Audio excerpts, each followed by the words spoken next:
A very good afternoon. You're watching Lunchtime News on TV1. I'm Michaela Fernando. Before we head into more stories in detail, here's a look at headlines.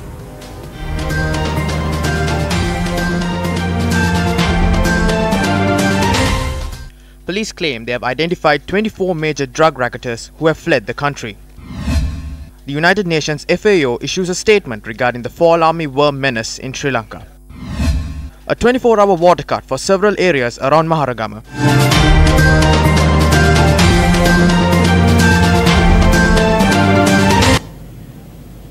Now in your top story, the Food and Agriculture Organization of the United Nations has issued a statement regarding the fall armyworm infestation in Sri Lanka.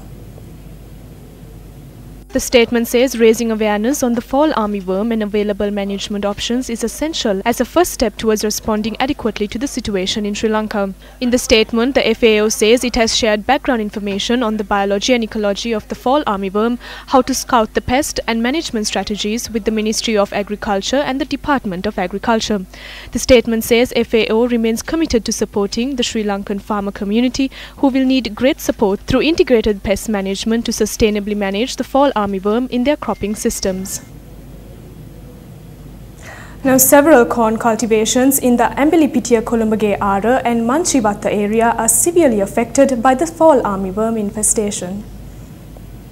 A group of officials from the Ambelipitiya office of the Department of Agriculture toured the area where the fall armyworm infestations were heavily reported.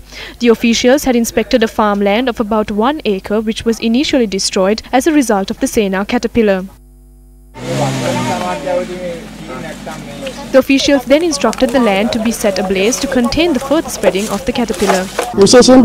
We have identified this infestation especially in the corn cultivation. The infestation has spread to several other crops as well at a minor level. We see it best that this cultivation is set ablaze to control the spreading. The officials then toured the village fair and informed the public about the issue. The United National Party Working Committee had given the green light to the appointments made to a number of key positions and new positions in the UNP. Speaking to News First, UNP General Secretary Minister Akila Viraj Kariyavasam said the name of Ruwan Wijewardena was approved for the post of Deputy General Secretary. MP Palitharange Bandara was appointed as the Secretary for the party's Trade Union Affairs.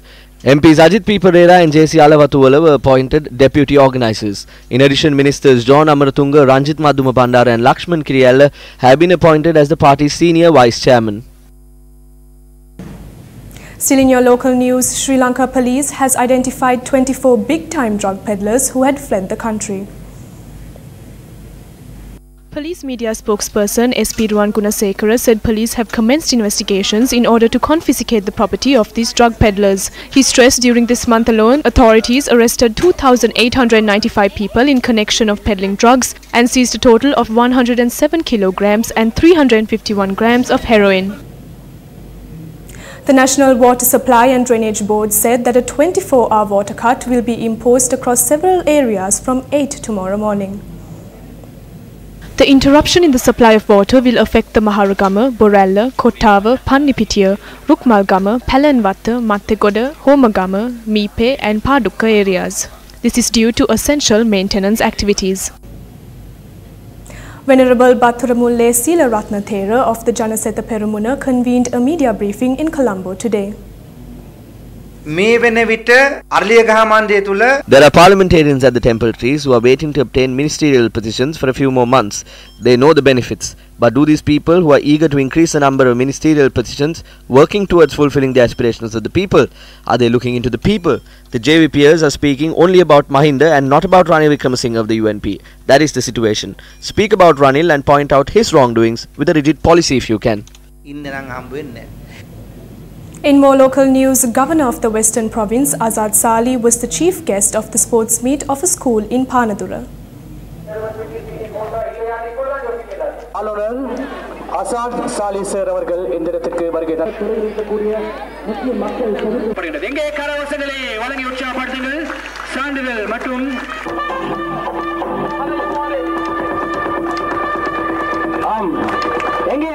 තමුන්නාසලා දන්නවා මම As you are aware, when I took office as the governor, my first priority was education. You cannot do anything else without uplifting education in the country. We will create a website for each school.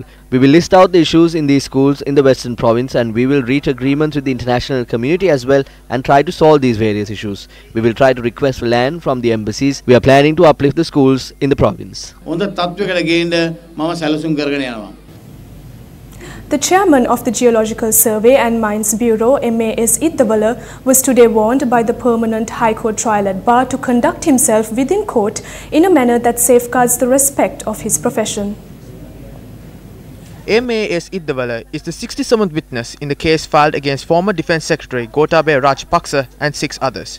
The bench, after taking into consideration the facts presented by Deputy Solicitor General Dileepa Piris, who led the prosecution, warning the Bureau Chairman, noting that he was summoned to the court as a witness to testify and not to show any form of respect to the defendants and not to engage in cordial discussions with them. The Deputy Solicitor General informed court when the former Defence Secretary entered the court premises on the 22nd. Iddawala had rushed towards Gotabaya Rajapaksa and greeted him with a handshake.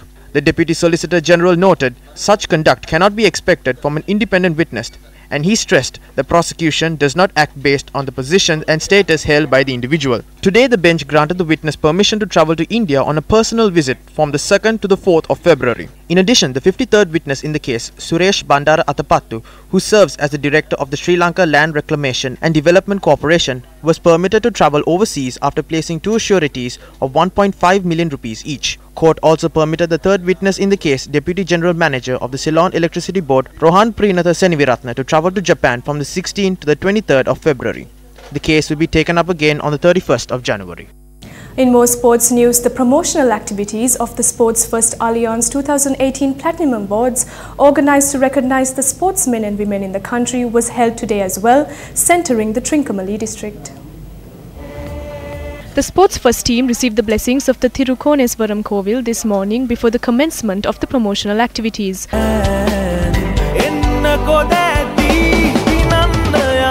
The team then arrived at the Sinhala Central College in Trincomalee. Director of Education in the Trincomalee Zone, D. Rajadurai, Senior DIG of Trincomalee, Kapila Kadupitiya, and the principal of the school, Umesh Indika, attended the event.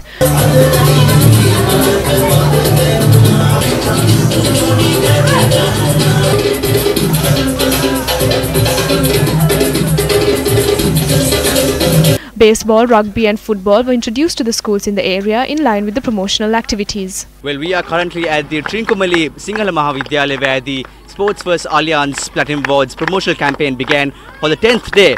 And as you can see, the torch of hope is being passed by students of the several schools of the Trincomalee district as well as the Trincomalee Sinhala Mahavidyalaya. Now, tomorrow we will be coming to Polonnaruwa, where we will felicitate 5 young talented sports persons in the Polonnaruwa district. And I am Muaz Drazik, reporting for Sports First from Trincomalee. And that is a wrap of lunchtime news. For all these stories and more, log on to our website www.newsfirst.lk. Have a good day.